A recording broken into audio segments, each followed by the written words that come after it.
don't buy that. I think that for me, if you're not likable, how are you going to get to more detailed conversations that are going to give you insight that you need to differentiate? I don't see how that works. And I'll tell you, again, with this pandemic, I mean, it's pervasive in what we're doing today. People are emotionally drained in this, and your buyers are part of that group. So if you go in and you're kind of a bully, or you don't have any concern about what their plight is or who they are or where they're at, and you are oblivious to that emotion and you're not likable, you're probably gonna have a tough time to sell in regular times. But right now, no one has the capacity to deal with someone who comes in there is very, self-serving and clearly there to sell you.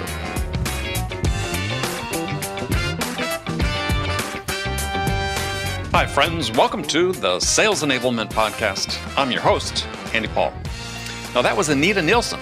Anita's the author of a book titled Beat the Bots: How Humanity Can Future-Proof Your Tech Sales Career, which is a big challenge. And in this episode, I talk with Anita about how to use your essential human qualities to build a foundation for future success in a more automated sales future. We'll talk about some of the big challenges facing sales professionals and to do what Anita calls master human value, and why when a seller delivers personalized human value, their prospects won't want to buy from a machine. We'll also dive into the topic of what it will take for a seller to be more relevant to their buyers than a machine, and why, and if they do that, why they have nothing to fear from an AI future. All this and much, much more. Before we get to Anita, I want to remind you to subscribe to this podcast wherever you listen to it, and if you subscribe, we'd certainly appreciate it if you could also give us your feedback about how we're doing in the form of a review. So thank you. All right, let's jump into it. Anita, welcome to the show. Andy, it's good to be here. Well, that's nice. I'm glad you're going to be here. We're going to have a good time, I think, today. So where are you sort of sheltering in place these days? I am in the south suburbs of Chicago, a town called Frankfort.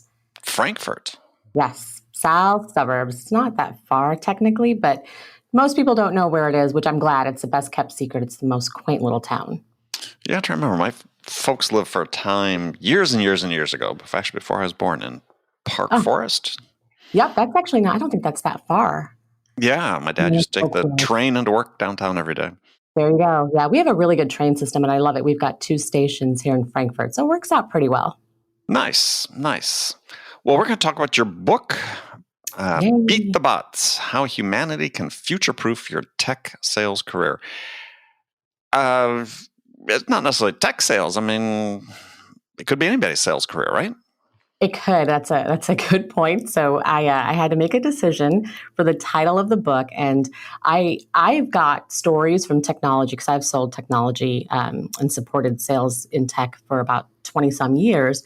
And so my stories are all related to that. So I thought, you know what, I'm going to call this tech just so people can, tech people will know that these are their stories, right? Like cloud solutions and hardware, software, all of those things. But it does apply universally.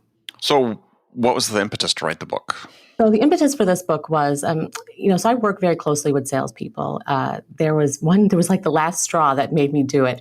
I went on a customer call with one of my coaching clients. I'm an embedded coach, and I have the privilege of being able to actually sit with my clients when they're in a customer meeting, which is awesome. We had this meeting and it went really well. I mean, it wasn't like astronomically well, but it did pretty good. We got out of there and we said, let's go debrief. And we went to a local bar and we had a couple drinks. And after the drinks start flowing, the sales rep that I was speaking with, I'm going to call him Neil, he just started to talk about, real life and how his commission checks were not what they used to be. And it was getting harder and harder to differentiate. There's more customers buying, et cetera. So all these challenges that are happening for him in sales in a very real way. And his concern was, I'm going to have to send my wife back to work. She hasn't worked in years. And she's going to have to go back if things don't change. And my son is in a prestigious private school, and I'm going to have to pull him out. And so I'm hearing this, and I have a very sensitive empathy sensor, and it starts to go haywire because at that moment, it became very real for me that sales is changing so much, and not even thinking about the robots yet, but just differentiating and having multiple buyers making decisions. And it's impacting these human beings that I adore and that I support. So it was like, all right, you know what? Got to do it. Let's just get this done, and let's hopefully reach as many as we can. Well, so what did Neil stop doing that he was doing before? He hadn't stopped doing anything. I mean, he was following all of his principles. He was doing, the right activity. I think it just came down to the fact that the space that he was selling in, it wasn't that differentiated anymore. And he was having a difficult time doing the things that he used to do from a personalized value standpoint. I mean, it's not a world where you can, go play golf and, have steak dinners and that helps reinforce the relationship. It's much more, it's different than that. And there's more people involved, I think is probably the biggest change. So he was still navigating how to work on that. And of course, I was coaching him through that. But yeah, so much had changed. And I think the other big thing is when you go in as a sales professional today, or I could say back then when I was talking to Neil, your customer already knows so much about you. And they've checked you out on LinkedIn. They know your company's webpage. They know what people are saying about you on Glassdoor. So you go in and it's a different conversation than these folks are used to having. They usually go in and give their pitch and their introduction. Now it's like, you know what? Customer says, I already know that. I've seen your website. Tell me what I don't know. And I've actually heard a customer say that. So those types of changes, I think, were really making a difference. It's not overt. You can't see it right away, but that's, I think, what was at play. Well, it's sort of interesting. I mean, just listening to tell the story is that, it sounds like Neil just wasn't paying attention. It's not like these things happen overnight. I mean, and I might take issue with bits of the description because I'm not a huge believer that, at least if you're selling complex deals, that there are necessarily more stakeholders. I mean, there's always been, there may be more in quantity, but there's always been a complex deal. There's always been a lot of stakeholders involved in a decision. I was wondering, this is maybe a broader question too, are people just paying attention? No, I don't think he had an issue with paying attention. I think it is difficult for people to change. So he knew some of these changes were happening, but there's a big difference between knowing that there's change and facing it and figuring out how to adapt for it. So there's a period of time in there. I think, he was still working on his skill set and how to do his research and how to have that powerful discovery conversation. So there was a lot of, there's evolution happening real time at that moment. So it's not, I hate to say that he was not paying attention because he absolutely was. He's actually one of the more diligent sales professionals that I've worked with. So it was more of things are changing and I'm trying to keep up, but I don't know what's going to happen. Yeah, well, and I don't get down into the weeds at this point because we're going to cover some of this conversation, but it's you made the point about like discovery. So in Neil's perspective, what changed about discovery? Just the fact he had to do discovery with a broader segment of people? No. The discovery was typically with your champion first, right? So in these types of complex sales, you meet with that one person, then you get to the broader audience. The discovery itself hasn't changed that much. There's ways that you can improve it, but the questions do change, right? Because when you are coming in to meet with a customer that's already done their research, they're assuming that you've done your research on them as well. So you better come in there with some really, really intelligent questions based on what you're seeing out there, for example, on social media or press releases, et cetera, which, I know you're going to say that that's something you had to do in the past, but it's more powerful now, the way that you have to look at that, than I think it has been in the past. And maybe there's a little bit of, people are having a difficult time catching up, but they're in the sales day to day. It's hard for them to keep their thumb on the pulse of all the different things that are happening and how others perhaps are selling that is more powerful or that's more convincing, et cetera. Okay, well, let's come back to that because I think that's worth exploring because I believe change is gradual. Even though we've seen continuous change, I think it's still incremental and I think the challenge for sellers like Neil may be a little different than what you described is but also part of what you describe is he wasn't as relevant to them as he was before. He wasn't. That doesn't happen overnight. That's something like, that's why it said, was he paying attention? Because I think this is there's always these changes, right? That are sort of continuous change. And I've experienced, working with people who are just confounded by the changes. My career, 4 decades in sales, I've seen it all. I remember when it wasn't too long before I started working, the fax machine was new. So, but I've seen people completely, like I said, just completely confounded by changes in the way we sell, changes in, going from, analog to digital and so on. There's a lag. I think what I'm trying to say, and maybe in the context of what you're saying, is there's a lag, right? So if you're sitting here thinking I'm going to get irrelevant, which a lot of salespeople were at that time, because there's all these studies about how bots are going to take jobs from salespeople, 50% of the jobs by 2020, et cetera. So that you have to become more relevant by the minute. But there's a lag between when you make that determination and then you recognize where you need to go. But we know it's a continuous evolution. So I don't think that you're ever at the point where you're exactly where you need to be and that you're the best seller. Agree. Absolutely. So I think there's a lag, and that's probably where I caught him. Well, yeah, and I think is a really critical point for salespeople is that if you want a career, in a long-term career, over the course of your own careers, is I use the word paying attention, but that's really what it boils down to is you're so stuck in your own little bubble that these things are happening on around you, and suddenly you wake up one day and find out, oh, I've been left behind. That's right. And I think this is what happens to a lot of salespeople. We got our 80-20 distribution. I suppose the top 20% are doing 80% of the business. Well, if you're not one of the top people, are you feeling this imperative to become one, or at least to become proficient at what you're doing?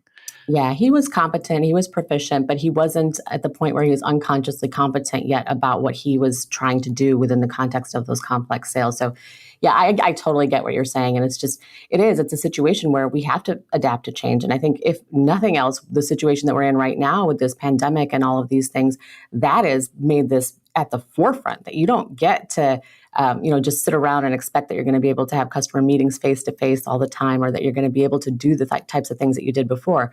Maybe you hated Zoom. Maybe you never turned on the camera. Not an option so much anymore. So I think people are catching on. Well, yeah, and I think there's a big difference between something like the pandemic that happens that happens out of the blue and changes life as we know it pretty quickly, as opposed to this whole thing about AI and bots replacing salespeople. Forrester is famous for theirs. You quoted the report, 50% of B2B sales jobs gone by 2020. Well, it's 2020, and actually B2B sales employment's gone up. That's right. So if to that point is this AI train is moving, but it's what's the movie where I think maybe an Austin Powers movie where like the Zamboni machine, or not the Zamboni, but a big mechanical rolling machine, rolling, and the guy rolls him over. Rolls him over, and he sees it coming from 50 yards away and is paralyzed to the spot and can't move. Right. I mean, it's sort of like that. Is change is coming, but even though it feels rapid in many respects, there's time if you're paying attention to react and so on. But to the point of your book is what do sellers really have to fear from AI, and what form do you think it's going to take that forces them to change? Yeah, I don't think necessarily that all sellers need to be afraid. I think the sellers that need to be afraid are maybe the people that are doing more transactional sales, right? Anything that can be replicated that doesn't require, human traits such as empathy or problem solving or critical thinking. Those types of things I think are ready for robots, AI, machine learning, all of those things to take over. But what isn't is exactly what I just said, the things that require empathy, the things that require you to genuinely care about your customer, to have the ability to have conversations with them that are focused on not just the business, but on them as human beings. Those types of things, I think we're not there yet where the technology is going to take over those things. And I'm thinking maybe not in our lifetimes, but we could be surprised. So I fear for the salespeople that are doing transactional sales, that have gotten really comfortable and complacent almost in that. And they've got their shtick. They go out, they talk about features and benefits, and then that's how they think they're going to close the sale. Well, if you can get a machine or even a website to do that, you're irrelevant pretty quickly. So I think that's the way that I look at it from, there's technology disrupting the industry. And honestly, none of the salespeople that I work with, which I don't typically work with transactional sales professionals, right. They're not directly, they're not sitting with this hanging over their head every single day. But, when you see reports like that, for Neil, for example, he reads things like that. A lot of salespeople don't. And so he knew that was something that was out there. So he was kind of afraid of that. So it's one of those things where, some people are just walking through this oblivious, but some people get it, and they're trying to figure out how they make it work in the way that they sell today and how they're going to sell tomorrow. So the key then for people who are in B2B sales, let's say, again, not transactional, working on more complex deals, is, title of the book, Future Proof, and based on on humanity, which I think is the right track. But what should people be looking at today and saying, okay, what steps can I take today, and to sort of play with this theme of future-proofing my sales career?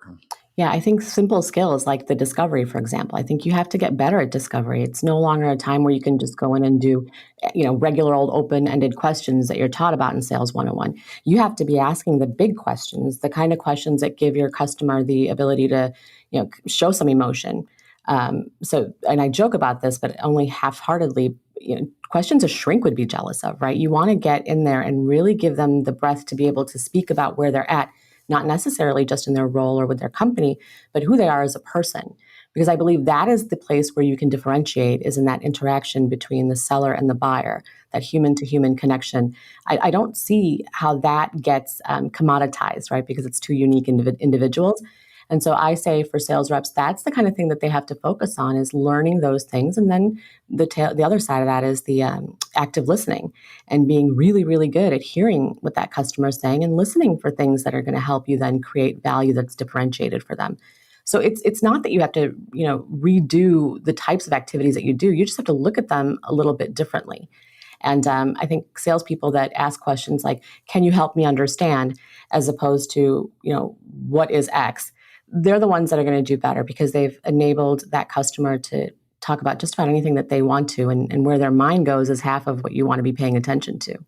Well, let's dig into that, because you bring that up in the book in terms of those types of questions. So explain where that fits sort of in your hierarchy of your three value types. Yeah, so I look at generalized value, and generalized value is basically the value of whatever the product is. It's inherent in that product. One of the examples it's easy I like to give is a toothbrush. All toothbrushes exist to clean teeth, right? There's no variation depending on company to company of what a toothbrush does necessarily. Next up, you have the company value. And so the one that I like to think about for this is, you could have an electronic toothbrush, for example, and multiple companies have it. Well, all of a sudden, Oral-B comes out with one that is attached to your phone by Bluetooth, and you're able to see how long you're spending brushing your teeth. And that's pretty cool, and that's differentiated. But that differentiation is finite, because lo and behold, 3 months later, the competition is going to be doing the same thing. They're going to have that same type of product. So there's some differentiation at that level, but it's finite. It doesn't last very long. It's just as long as the other people figure out how to copy it. And then the next thing that you look at is personalized value. And this is where you're bringing it down to that human-to-human level. Personalized value is the way that a sales professional understands the needs and challenges and ideas of that customer on a very human level. When I say human level, it's not just what are the needs and challenges that they faced as that as the customer in that role, but as a human being. I mean, you want to be able to understand some of those motivations, because that's where you're going to be able to find opportunities to truly differentiate. Looking at what's unique about them, combining it with what's unique about you, and really putting some thought into how you're going to make a difference for them. And that's the differentiated value. It's personalized value. Okay. So, let's expand on that. So personalized value, where's that fit then into sort of the decision criteria the buyer has? Well, so the trick with the buyers, they're not going to come in there and say that I want you to sell to me personally at a human-to-human level. I mean, I don't think that's even on the buyer's radar necessarily. Sure. Unless they're being slimy, sneaky, shady about it, in which case they'll smell it a mile away. But I think from a buyer standpoint, if you can, as a sales professional, impact that buyer on a human level, then that immediately makes them more apt to want to buy from you. And it also makes them trust you more, obviously. It helps you to build that relationship much stronger. And what I found is when people do this and they use that personalized value, they end up with customers for life. So that customer can go to XYZ company 5 years from now, and one of the first calls they'll make is to that sales professional, because they knew that person helped them be successful and had their back. I think that's one of the things I really like to say. Do your customers know that you have their back and that you're there to help them win at what they're trying to win at? And so I think on the buyer's radar, I don't necessarily think that they're thinking that way. Well, no, but I was saying is so in your mind so this is very experiential, the personalized value you're talking about. Mm-hmm, mm-hmm. So how's that fit into when they're making their decision about, gosh, whether we want to go with company A or company B? how are they factoring that experiential experience into their decision making? Yeah, and I think that's what I'm trying to say. So it's not necessarily that there's a like a matrix or a rubric where they categorize personalized value. It is personal. And so if I'm a CEO and I'm making a decision, and there's a company that I've worked with for years and years, and maybe the new team that I'm working with doesn't necessarily love that company, I'm still going to fight for that company, and I'm CEO, so I'm probably going to win. That's the kind of thing that you keep on doing in your career, and it comes back to you. So the buyer doesn't necessarily have some checklist that says, oh, they delivered personalized value. That's not in there. It's about them recognizing that human being, and in that process, in that experience, understanding that this person is doing a really good job of understanding me and anticipating the things that I'm going to need, and helping me come up with creative ways to solve my problems. That is the type of mindset that the buyer has. But again, that's not something that they're advertising. It is personal. Oh, I know that. But I think that there's actually been research done into this, is in terms of, in the buyer's mind, what percentage of the decision is based on the experience of buying versus the product feature sets and implementation, all those other sort of tangible deliveries. Yeah, how important is the intangible versus the tangible? I think that the intangible is the most important, because I believe that people buy on their emotions, and they rationalize it, later once they've made that decision. And sometimes a decision is very conscious, sometimes it's subconscious, but they're making a decision in that moment, in that experience. So I guess I'm not sure what your question is, but I think that's the difference. This isn't something that can be categorized. Yeah. Well, and so that brings up another interesting point, which is, and we look at this idea of the importance of the human-to-human touch in sales, which I'm an absolute believer in, is, and we talk about this idea of the importance of emotion in making a decision. Is, I wonder how much, and I don't know the answer to this, but just sort of a question popped in my mind, is when we have larger groups of stakeholders involved in a decision, doesn't that tend then to mitigate the impact of emotion on the decision? Yeah, that's a great question. And I think to some degree it does. I don't think it eliminates it, but I do think that it puts some limits on it. And so in that situation, what you're doing is you're in some ways, you're letting that relationship that you have with that one customer and on that group that's going to make the decision, you're almost getting to the point with them where they're championing you, right? So they're advocating for you on their internal team. And simultaneously, you should be trying to have some rapport and communication and creating some sort of a connection with the others on the team if you have access to them on that buying committee or what have you. So it's one of those things where there's typically that one solid personalized relationship, and that can help facilitate that purchasing decision. So if that, I think I read, I can't remember which book it was, but they called it like the bully with the juice, right? There's always that person that's in there, and then it's really kind of driving the decisions, and no one really knows what's happening with that. So it's mobilizing your buyer, the person that you're making that connection with, to go in there and sell for you, essentially, and help you be the one that gets selected. And I mean, I've seen that time and again. Yeah, well, and absolutely. And you sort of refer to that in the book when your story of the cherry candies and Jan, is that, the value of keeping it personal is that these intangibles differences don't have to be significant in order to work in your favor. Right. It's thoughtfulness. And I think it's hard. And here's the problem. This is mushy stuff, right? This is not something that you can put a metric to. And I think that's why sometimes people struggle with it. I mean, sales leaders have a difficult time really understanding how these things work. But at a very human level, the people that are connecting, it's very powerful. I mean, I think it's the most powerful thing. But it's that thoughtfulness, that just genuine concern and commitment to their success, the customer's success. I think that you can't put a number or a metric on that, but I think it's the most powerful thing. What's interesting, because there are some number of sales authors, sales experts who are saying just the opposite these days, that this whole idea of a relationship is overblown, that you don't even need to be likable in order to win business. In fact, it may be working against you. Just interested in your take on that. I was going to say I'm probably either subconsciously or deliberately not reading that kind of thing. I don't buy that. I think that for me, if you're not likable, how are you going to get to more detailed conversations that are going to give you insight that you need to differentiate? I don't see how that works. And I'll tell you, I mean, again, with this pandemic, I mean, it's pervasive in what we're doing today. People are emotionally drained in this, and your buyers are part of that group. So if you go in and you're kind of a bully, or you don't have any concern about what their plight is or who they are or where they're at, and you are oblivious to that emotion and you're not likable, well, you're probably going to have a tough time to sell in regular times. But right now, no one has the capacity to deal with someone who comes in there is very, self-serving and clearly there to sell you.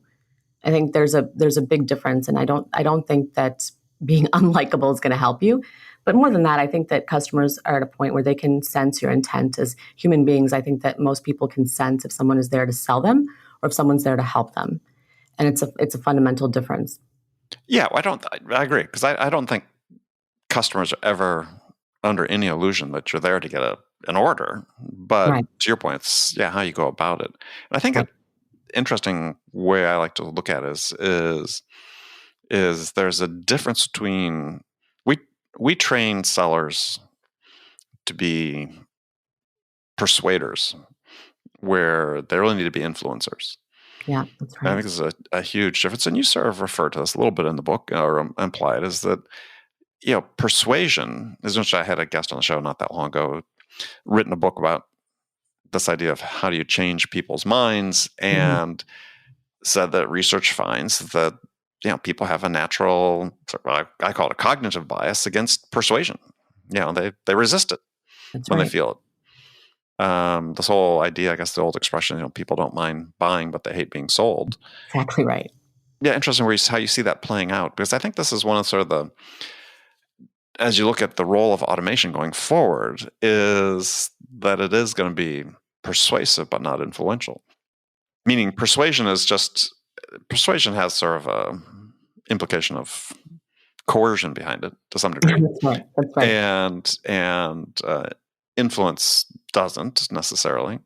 Influence, if you look at the definition, the dictionary is really about having an effect upon somebody. I agree. I think what's tough is, if I think about being able to, just kind of sell somebody, I feel like if you're looking at persuasion in that context, someday there's going to be an algorithm that can mimic what these principles of persuasion are. I mean, it's tons of study done on that. So Sure. maybe a computer or a robot figures out, okay, have I done the scarcity conversation? Have I done, XYZ social proof, whatever that looks like? Mm-hmm. I don't see influence. I don't see turning into an algorithm, because it's so gradual and it is so personal. How you influence a human being is a function of what motivates them and what matters to them. And until robots have the ability to understand that deeply and have empathy, I don't see how that technology takes that away. Yeah, well, I think the key thing is that this influence, this helping, as we talk about it, is really contextual. That's right. And unique. Yeah, everybody. I mean, if there's 7 billion people in the world, there's 7 billion different customers. Exactly. So being able to synthesize what you're getting from all these data points you're getting from the stakeholders in the decision, right, and synthesize it into something that's coherent, that's differentiated. Yeah, it's very hard, I think, for machines to do that for quite some time.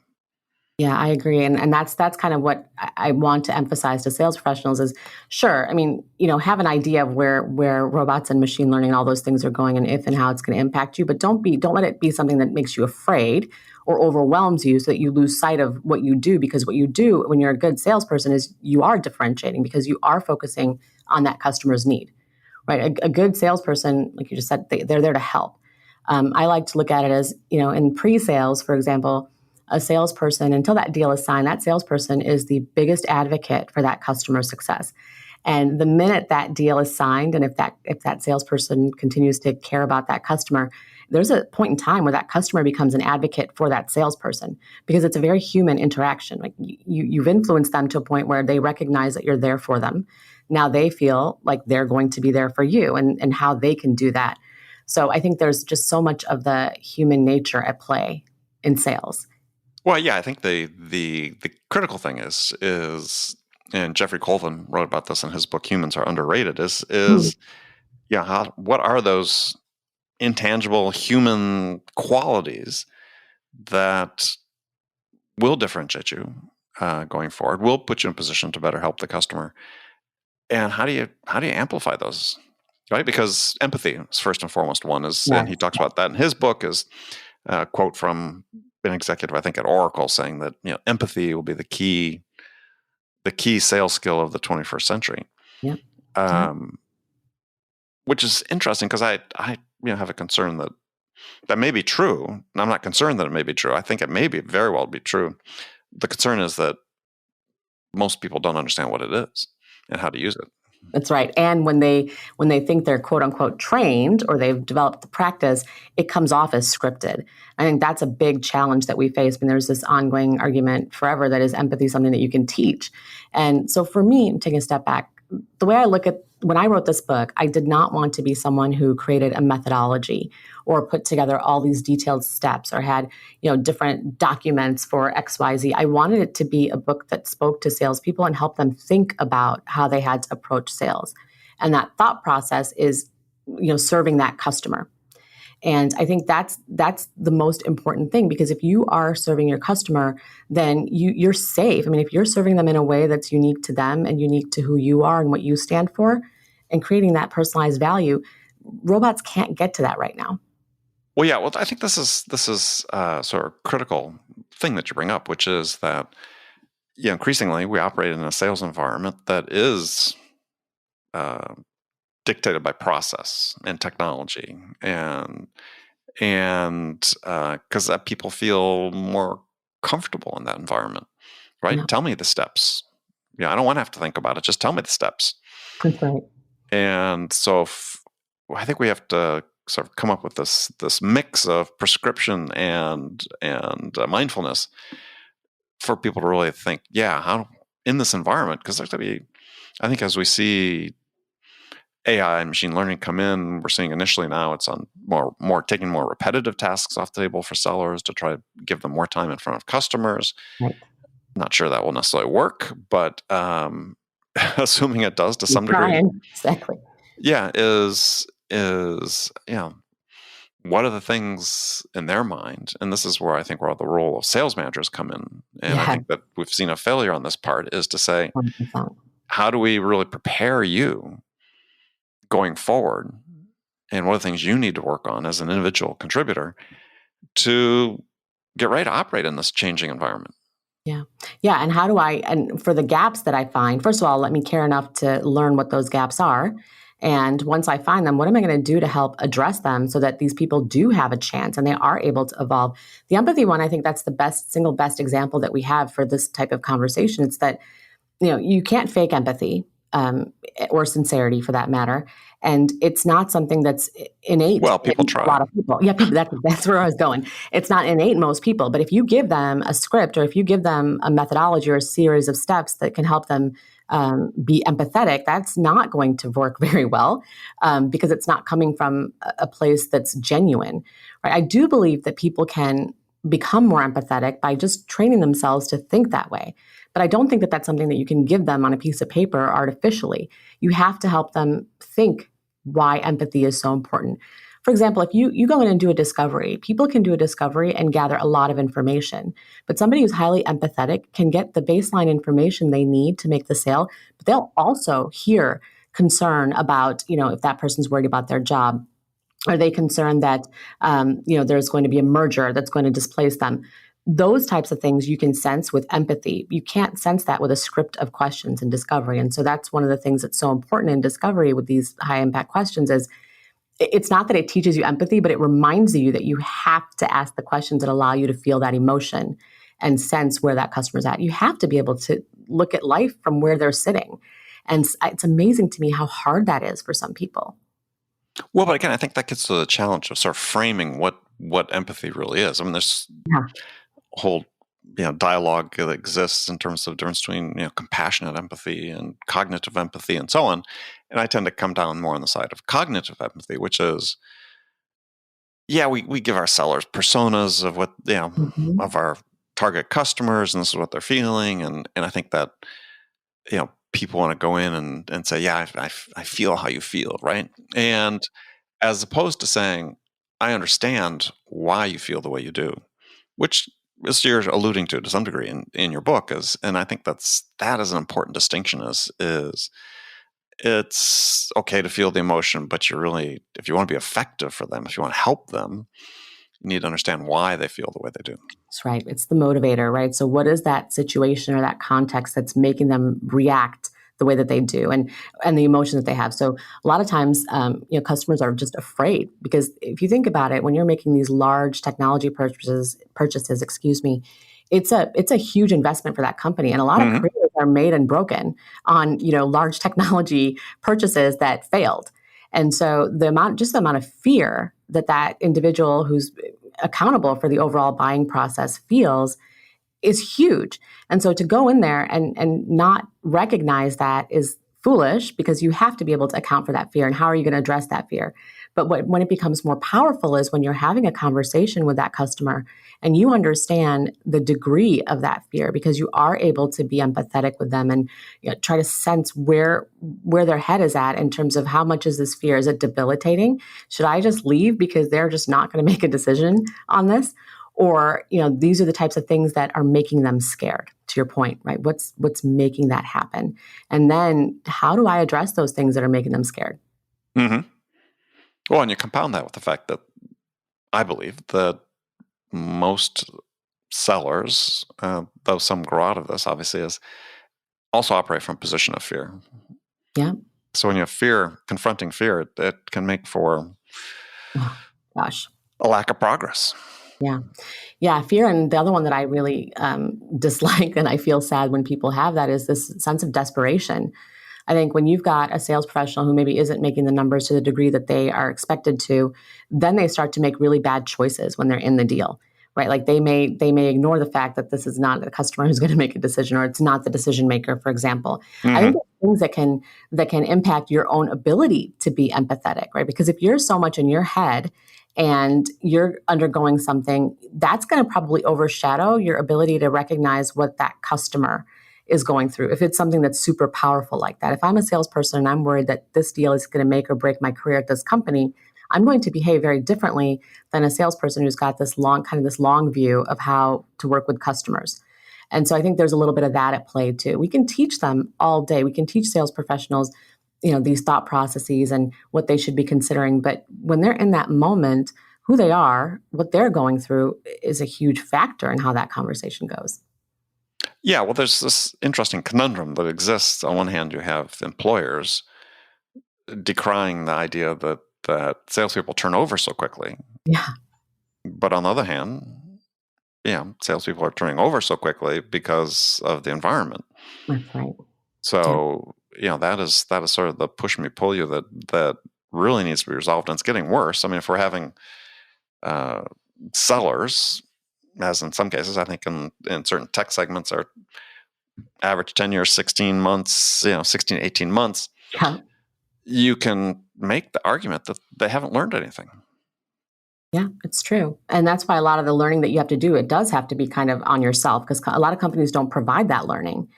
And it's interesting if I look at these sales professionals and they do have a short tenure. I mean, the question for that leadership team becomes, what was it about this environment that makes us churn these sales professionals so quickly? And this is where I think that the whole field of sales enablement has a huge opportunity. And so, I'm shifting gears a little bit, but when I look at Sure. sales enablement, I look at sales enablement leaders and sales enablement team members as sales professionals that are selling to the sales organization in the company. Essentially, that sales organization is the customer of sales enablement. And so sales enablement people have to start focusing more on how do I make this environment something that is positive for these sales professionals. And by the way, you're not going to get that in some data or in some book. You're going to get that by listening to these salespeople and figuring out what it is that is blocking them from being so successful that they don't want to leave. Yeah. Well, I mean, gosh, yeah, that could be a whole other podcast just on that. Yeah, Yeah, because who's responsible for culture? And I think that's right. I don't think that's sales enablement. I think it's leadership. Sales enablement can certainly reinforce it and play a role in that. But And they can guide it. I think they can guide it as well. If they know the sales team well enough, they can be the advocate for that sales team and that culture that needs to grow. Yeah.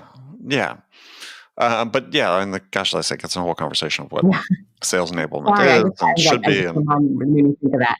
That's okay. Then come back, we'll talk about it again. But well, good. Well, we are sort of just out of time. So how can people learn more about you? So most of the work I do online is on LinkedIn. So you can just find me on LinkedIn, Anita Nielsen, author, and I'll pop right up. I tweet sometimes, but I'm not as keen on it as I could be. But if you reach out to me on LinkedIn, I'm happy to connect. I always love to learn from sales professionals and sales leaders. I like to stay close to what people are going through so that I can try to help them the best I can. Perfect. And your book's just available everywhere? Amazon. Yeah, Amazon's probably the quickest way to get it. My website is ldkadvisory.com, and that has a ton of information about the book. It's got like an audio sample, so you can check out some more information there. Perfect. All right. Well, Anita, thank you very much for joining us. Thank you. Thanks for having me. Okay, friends, that's it for this episode. First of all, I want to thank you for taking the time to listen to it. I also am so grateful for your support of the show. And I want to thank my guest, Anita Nielsen, for sharing her insights with us today. If you enjoyed this episode, please subscribe to this podcast, Sales Enablement with Andy Paul, on iTunes, Spotify, or wherever you listen to podcasts. If you could also leave us a rating and review, let us know how we're doing. Well, we'd certainly appreciate that. And you can do that all on your phone in less than a minute as soon as this episode is over. So thanks for your help. And thank you so much for investing your time with me today. Until next time, I'm your host, Andy Paul. Good selling, everyone.